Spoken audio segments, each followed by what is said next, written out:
Wargi Karawang kembali di podcast Diskominfo melalui kanal YouTube Pemkab Karawang. Masih bersama saya Vika dan juga narasumber kita di kesempatan siang hari ini Bapak Putra Muhammad Wifdi Kamal. Beliau adalah Ketua Divisi Teknis Penyelenggaraan KPU Karawang. Jika masih dalam satu kabupaten begitu, namun beda kecamatan ini bisa mencoblos tidak Pak? Saya misalkan alamat saya di Cikampek. Kemudian saya di tempat lain, apakah saya bisa mencoblos? Misalnya saya di tempat lain itu di Teluk Jambe misalkan, apakah saya bisa mencoblos di Teluk Jambe Pak? Kaitan dengan proses pindah memilih ya, artinya masyarakat Kabupaten Karawang ini bisa dimungkinkan memilih menggunakan hak pilihnya di TPS di wilayah lain selain wilayah dia terdaftar ini dibolehkan secara aturan. Jadi ketika misalkan tadi disebutkan warga Cikampek, kemudian ada aturan khusus nggak syarat-syarat begitu? Ada. Jadi kita ini dibagi dua kategori. Jadi kategori pindah memilih 30 hari sebelum hari pemilihan dan kategori 7 hari sebelum hari pemilihan. Nah, kebetulan kategori 30 hari sebelum pemilihan ini sudah selesai. Karena kemarin kita tutup pada tanggal 28 Oktober. Sekarang hanya tinggal kategori 7 hari sebelum hari pemilihan. Ini ada 4 segmen masyarakat yang bisa melakukan proses pindah memilih. Yang pertama bertugas di tempat lain pada hari H, ya karena alasan tugas yang diberikan kepada yang bersangkutan gitu, sehingga yang bersangkutan tidak bisa memilih di lokasi TPS asalnya. Iya, walaupun hari libur, tapi kan ada juga beberapa profesi mungkin yang tidak bisa libur begitu, tetap tugas wajib. Tugas ataupun memang karena itu tadi liburnya hanya 1 hari akan kesulitan kalau misalnya harus pindah. Dan ini juga sebetulnya bukan berlaku hanya untuk masyarakat Karawang ya. Karena ada 2 jenis pemilihan, ini juga berlaku untuk masyarakat Jawa Barat yang ada di Karawang. Ya, jadi karena tugas yang pertama, yang kedua ini karena alasan rawat inap gitu ya. Karena mungkin pada saat tanggal 27 November nanti kebetulan melakukan rawat inap. Walaupun memang agak aneh gitu ya, kok yang sakit direncanakan. Ada sebagian orang yang sakit memang terjadwal melakukan perawatan dan kebetulan pada tanggal segitu dirawat di rumah sakit tertentu. Seperti itu. Terus kemudian karena jadi tahanan. Jadi sudah disiapkan ya di lapas ya. Jadi artinya dalam ketika berbicara tentang hak suara, ini kita juga diatur dengan norma. Kalau kita tidak diatur dengan aturan, ini pasti akan acak-acakan. Sangat semraut ketika di hari H. Makanya ada kategori-kategori yang membatasi, ada aturan-aturan yang membatasi. Dan bukan kemudian hanya datang ke TPS pada hari H bilang mau pindah, enggak. Jadi mengajukannya itu harus sesuai dengan kategori sebelumnya. Itu yang dimaksud dengan 7 hari 7 hari sebelum hari H dan 30 hari sebelum hari H. Nanti kalau sudah diproses untuk proses pindah memilihnya ke TPS lain, itu masyarakat akan dapat formulir model A pindah memilih. Jadi ada formulir A pindah memilih, itu ada tanda tangan dari PPS atau PPK asal, atau juga kalau diurusnya di daerah tujuan maka akan dapat surat dari PPK atau PPS dari daerah tujuan tersebut. Jadi formulir tersebut yang dibawa ke TPS. Ya kalau masyarakat pada umumnya datang ke TPS ini menggunakan model A pemberitahuan memilih atau yang kita biasa sebut undangan. Betul ya. Ini model pemberitahuan memilih dengan membawa KTP, datang ke TPS. Itu untuk yang memang tidak ada perubahan TPS. Kalau pindah memilih, maka yang dibawa adalah model AKWK pindah memilih dengan KTP. Seperti itu prosesnya. Itu prosedurnya ya. Prosedurnya. Jadi tidak harus kehilangan hak suara. Betul. Oke, baik. Dan bagaimana calon pemilih datang ke TPS ini? Undangan itu sudah harus diterima calon pemilih berapa hari sebelumnya, Pak? Sebelum pelaksanaan pencoblosan? Selambat-lambatnya H-3. H-3. H-3.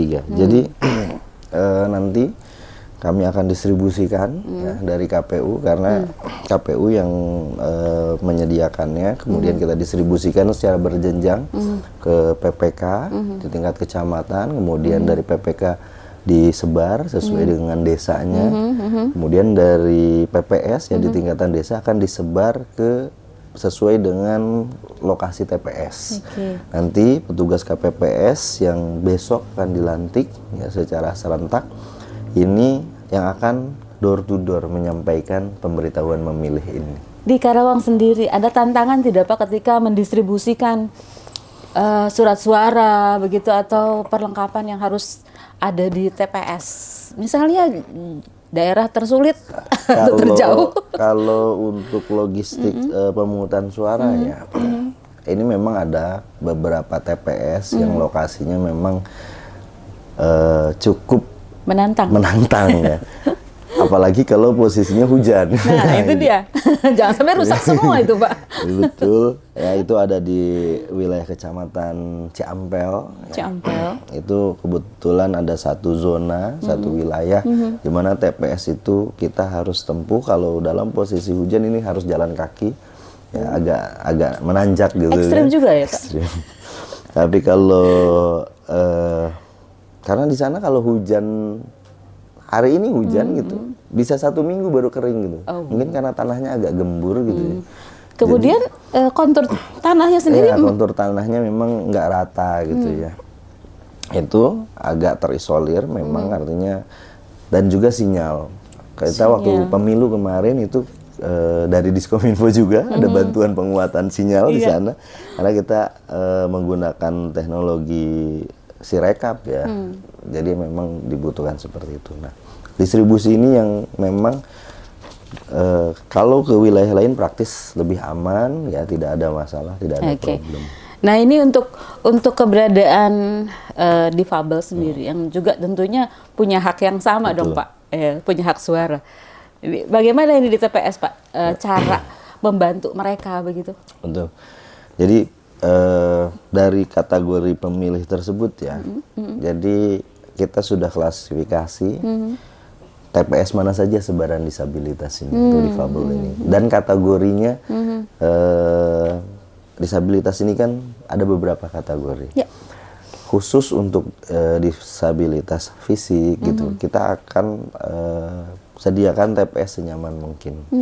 Artinya kalau yang menggunakan kursi roda otomatis TPS-nya harus bisa diakses dengan kursi roda.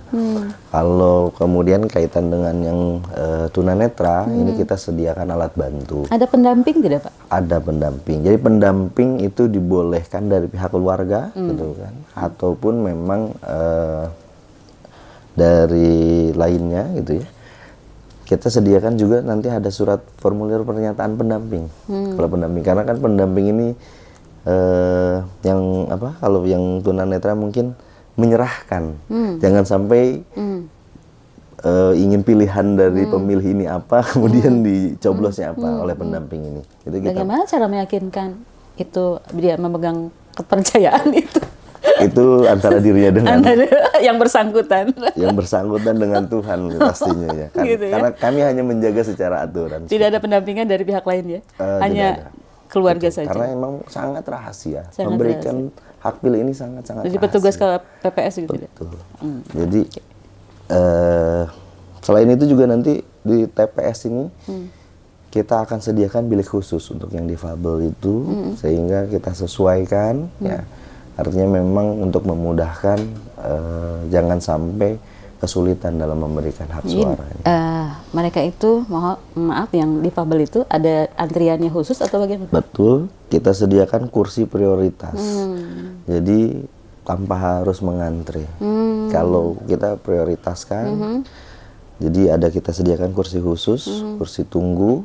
Jadi nanti yang ada beberapa sih selain difabel juga kayak ibu menyusui, ya. Terus kemudian orang tua yang sudah usia lanjut ini juga kita tempatkan di kursi prioritas, sehingga nanti kita umumkan yang bersangkutan bisa memilih lebih dulu.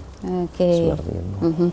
Baik Pak, tadi sempat disinggung ada disediakan pula TPS di lapas ya Pak.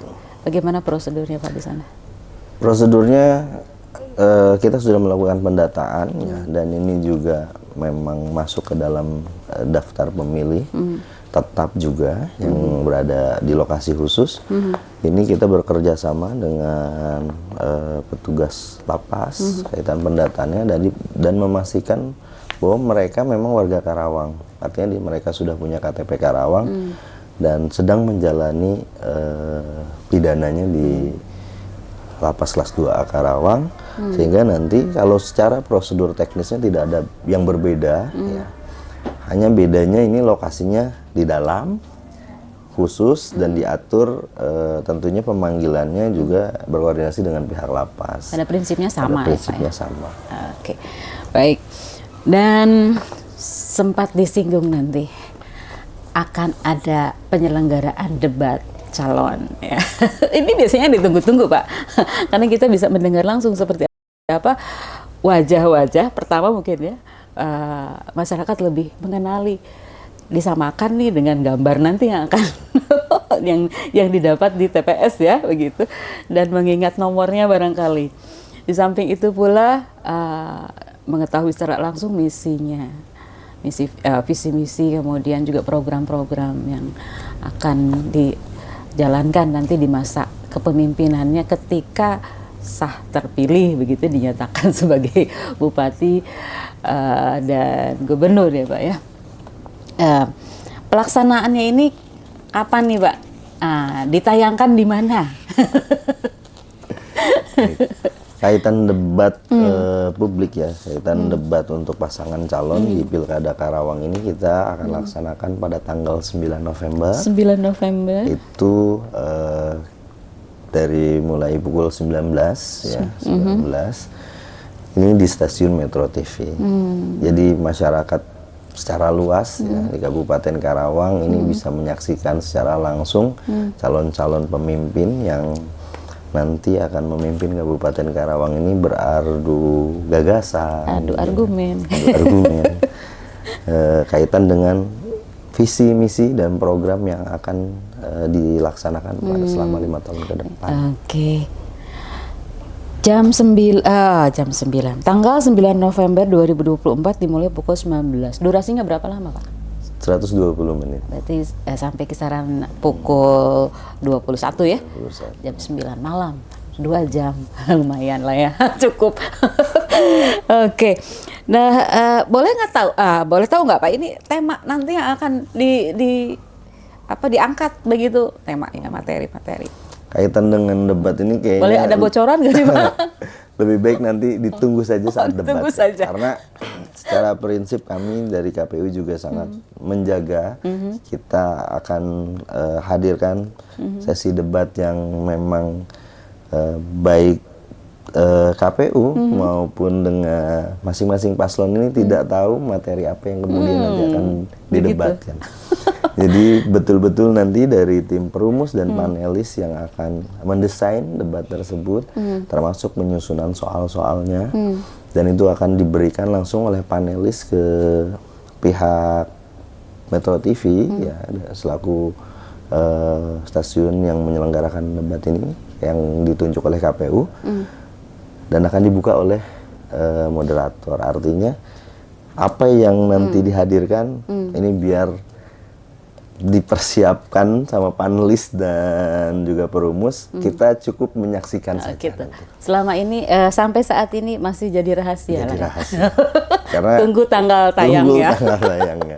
Pastikan juga memang hadir ya, bisa menyaksikan karena ini bisa menjadi gambaran yang sangat utuh untuk masyarakat itu. Siapa yang akan dipilih pada tanggal 27 November nanti, ini bisa digali nanti di sana. Ya, bisa dipastikan hampir semua excited ini menyaksikan acara ini ya Pak.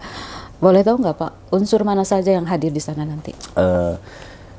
Kita akan selain KPU ya kita undang Forkopimda, terus juga Bawaslu, terus juga kita dari masing-masing tim pemenangan paslon, ya selain paslon mungkin keluarganya, juga ada tim pemenangan. Ini total itu sekitar 180 orang yang memang hadir secara langsung di ruangan. Di studio Metro TV. Metro TV. Kalau yang berhalangan untuk nonton langsung, itu kan live Pak ya? Itu live. Oke. Berhalangan langsung nonton TV bisa menyaksikannya di? Bisa nanti disaksikan di YouTube. Ada di channel YouTube ya Pak ya? Selain bisa disaksikan di stasiun TV, ini juga langsung live juga di Instagram dan juga di YouTube. Jadi nanti kalau masyarakat memang pada jam sekian tidak bisa memutar ulang siaran tersebut. Oke. Baiklah. Mudah-mudahan kita masih ada waktu ini terkait banyaknya persiapan pelaksanaan nanti yang sudah tinggal menghitung hari, Pak. Karena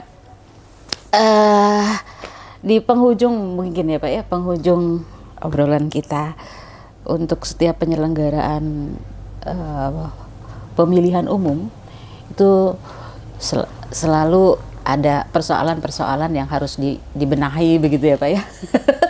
Karena perbedaan pendapat atau lain sebagainya. Dan sebelumnya juga mungkin karena ini kita tidak bisa mengingkari adanya dunia digital, internet, media sosial. Ini imbasnya dengan mudahnya orang bisa memberikan komentar, bisa mengekspresikan apa yang ada di benaknya ya, di hatinya. Dan untuk menyerang barangkali juga dengan mudahnya begitu Pak ya. Nah, bagaimana KPU menyikapi ini Pak?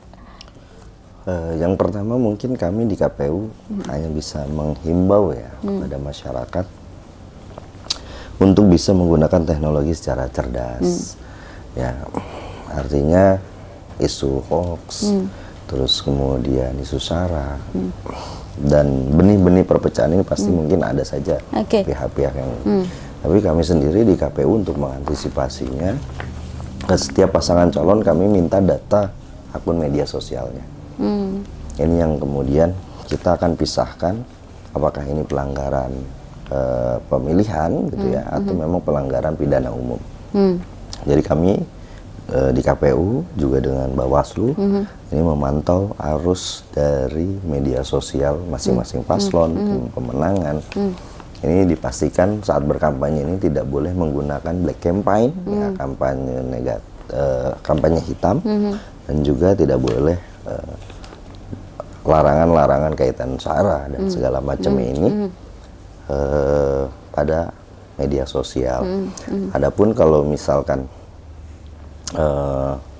di masyarakat juga harus betul-betul bisa menseleksi informasi yang dihadirkan, dan tentu juga kami berharap Diskominfo selaku dinas yang memang memiliki kewenangan memantau arus teknologi ya, transaksi elektronik ini juga ikut bisa membantu kami ketika misalkan memang ada hal-hal yang sifatnya hoax dan lain, ikut membantu mengklarifikasi. Perlu dukungan Diskominfo. Penyelenggaraan KPU akan sukses tentunya tidak hanya atas usaha dan kerja keras KPU sebagai penyelenggara, tapi juga butuh dukungan semua pihak, termasuk dukungan keamanan barangkali Pak. Betul. Jadi secara prinsip kami di KPU ini kan hanya penyelenggara ya. Artinya pilkada, pemilihan kepala daerah ini adalah hajatnya kita semua, khususnya hajatnya pemerintah selaku yang memang memiliki anggaran. Ini kan tanggung jawabnya pemerintah sebetulnya. Kami disebut penyelenggara ya bisa dibilang IO lah.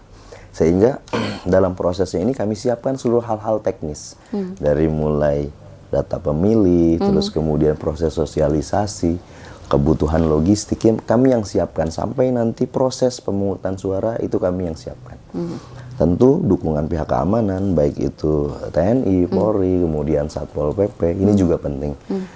Dan sejauh ini kami rasakan support tersebut sangat besar ya, dari seluruh event yang sudah kami laksanakan, seluruh tahapan yang kami laksanakan, baik itu dari pihak keamanan, kemudian pemerintah daerah juga itu sangat support kepada kami, sehingga kami harapkan pada tanggal 27 nanti masyarakat betul-betul bisa memanfaatkan momentum kontestasi politik ini untuk memilih pemimpin terbaik dari seluruh pemimpin yang sudah sangat baik yang ada ini. Seperti itu. KPU ya, selaku penyelenggara tadi boleh dikatakan IO-nya begitu ya. Alhamdulillah dipercaya oleh pemerintah, juga mendapat amanah dari warga yang memberikan hak suaranya, pilihannya. Ya, ini juga merupakan tanggung jawab moral bagi KPU, Pak, untuk amanah. Yang belum sempat disentuh, apakah sistem rekap ini juga masih dipakai begitu? Betul. Artinya kaitan dengan kami di KPU Sirekap ya namanya, akan melakukan pola rekapitulasi ini tetap secara berjenjang. Artinya ketika masyarakat memberikan hak suaranya, menggunakan hak suaranya, menentukan pilihan, ini akan dihitung di TPS. Kemudian hasil hitungan tersebut akan didokumentasikan melalui aplikasi Sirekap mobile. Jadi nanti difoto ya oleh KPPS, kemudian diupload sebagai basis data elektroniknya KPU. Selain memang ada data berupa fisik ya dari C hasil dan C hasil salinan. Kemudian dilakukan rekapitulasi di tingkat kecamatan dari seluruh TPS yang ada di wilayah kecamatan tersebut, dan dilakukan rekapitulasi juga menggunakan sistem Sirekap tersebut, Sirekap web. Nanti hasilnya masyarakat bisa melihat. Kita mencoba seakuntabilitas mungkin. Kita terbuka dari mulai proses pemungutan sampai dengan penghitungan di TPS ini boleh didokumentasikan, boleh dilihat oleh masyarakat. Saat rekapitulasi juga kita melaksanakan rapat pleno terbuka.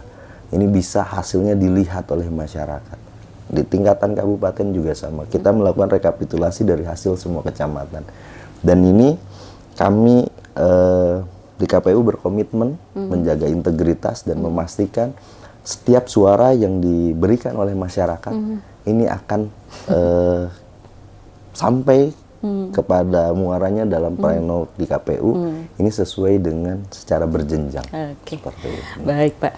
Senang berbincang dengan Bapak, tapi sayang waktu kita sudah berada di penghujung program podcast kita siang hari ini. Dan kita harus segera pamit, Pak.